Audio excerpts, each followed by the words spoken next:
So, I completely agree. And yes, we still have to plan, but the world is moving at a faster pace than ever before. So how do you advise senior management business owners with their planning strategy?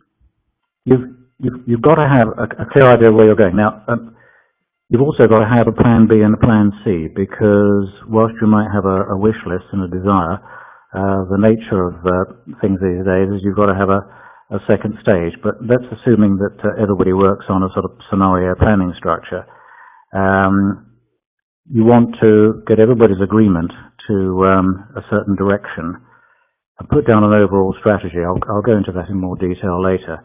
But from one strategy, a lot of companies have one strategy and think that's just enough. And I've really seen it be successful to have a cascade of strategies under the main strategy. So, for example, you'd have a sales and marketing strategy, you'd have a pay and remuneration strategy, and a growth strategy, which then would have the implications for cash flow of rapid growth or something like that. So there's more than just one strategy to be finalised.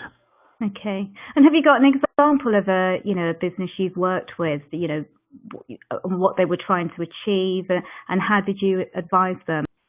One of the things I think people tend to do in this country, not in other countries, but senior management or the board lock themselves in a room and come up with a strategy and then present it to people.